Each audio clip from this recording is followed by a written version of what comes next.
Larry's liver delivery. We deliver livers. This is Larry. If two witches were watching two watches, then which witch would watch which watch?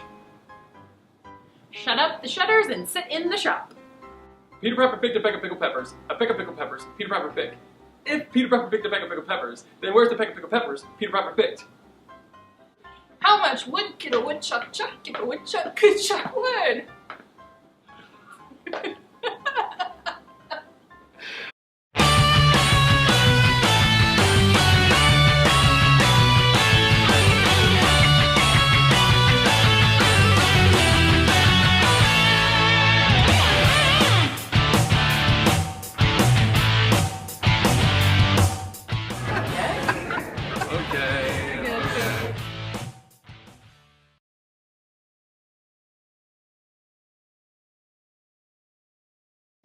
You probably have heard these sayings before, but did you know that not only are they humorous, but they are also examples of alliteration?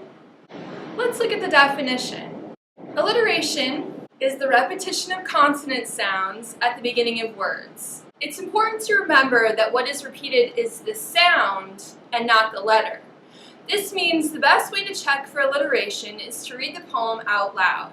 So why do authors use alliteration? There are a few reasons. One is because it helps create mood. The reader can often hear the tone through the word choice. Another reason is because it creates rhythm. This, again, is appealing to hear. Alliteration can also help make a line or lines memorable, and when this repetition occurs, we are likely to not be able to get these lines out of our heads. This is often the case when we listen to music. Take, for example, a line from the song Bad Blood by Taylor Swift.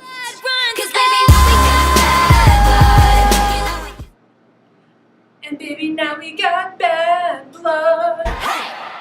We can also see a change in tone as compared to the rest of the lyrics. Another example in a song comes from an oldie but a goodie by the Beatles with the song Let It Be. Listen to these lyrics and see if you can pick out the alliteration. Whisper words of wisdom, let it be.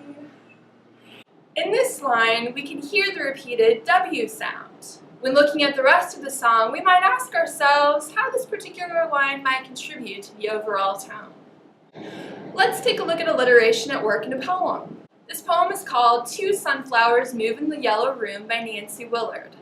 Remember that I mentioned that the best way to identify alliteration is to hear it, so let's read this one out loud. Ah, William, we're weary of weather, said the sunflowers shining with dew. Our traveling habits have tired us. Can you give us a room with a view? They arranged themselves at the window and counted the steps of the sun, and they both took root in the carpet where the topaz tortoises run. I can hear two examples of alliteration in lines 1 and 8 of this poem. In line 1, we have the repetition of the W sound, W. And in line 8, we have the repetition of the T sound, T. As we look at these examples, we want to ask ourselves whether we think Willard intended any deeper meaning or was hitting at any specific tone with these lines. For this particular poem, I think she's just going for whimsy and nothing serious. Definitely consider how alliteration might impact the tone as you explore poetry.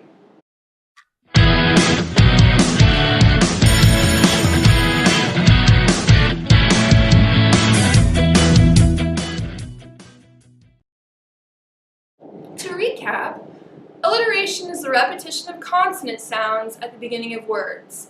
We need to make sure it's actually the sound repeated and not just the letter.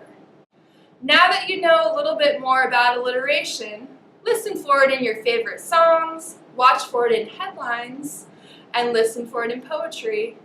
Happy alliteration hunting!